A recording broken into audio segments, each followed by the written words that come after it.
The Minutemen were forewarned of the approach of the British, and they first set about in removing as much munitions from the British path. The colonists gathered. Between 200 and 300 collected on the Common in Lexington, their goal to stop the British. Suddenly, a shot rang out. The British soldiers responded by firing on the American militiamen gathered there.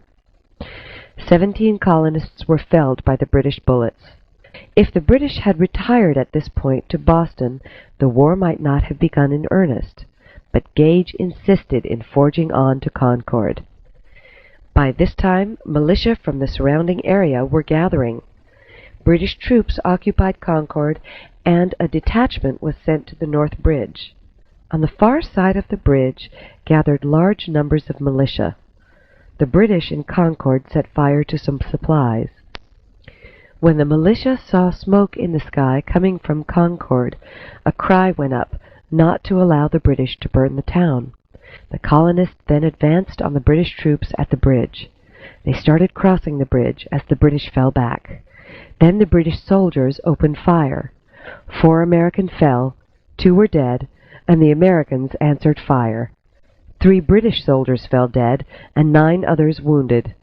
British ranks broke, and the soldiers retreated to Concord. At noon, the British commander, Colonel Smith, decided his work in Concord was completed, and he could withdraw toward Boston. As he withdrew, militia began surrounding his troops. At Merriam Corner, on the road to Lexington, his men had enough. They opened fire on the gathering American militiamen. The Americans answered. American militia seemingly stood behind every rock, tree, and wall on the road between Concord and Lexington. They fired at the retreating British troops every step of the way. Just beyond Lexington, the British forces were rescued by a force of 1,000 reinforcements led by Lord Percy. The British once again advanced on Lexington, capturing the southern part of it and plundering homes there, until the mass of gathering militia became too great. They withdrew towards Boston. All the way they were harassed unceasingly by the Americans. As Percy, who was no great admirer of the Americans, stated,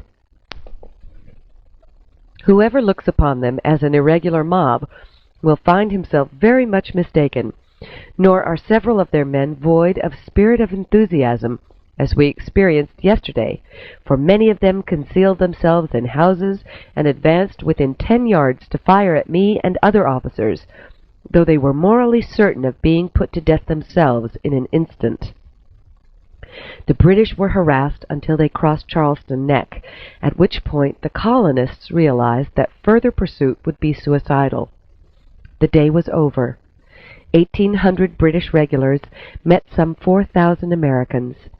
The British had been forced to retreat, losing 65 soldiers with an additional 173 wounded. The Americans lost 49 dead and 46 wounded.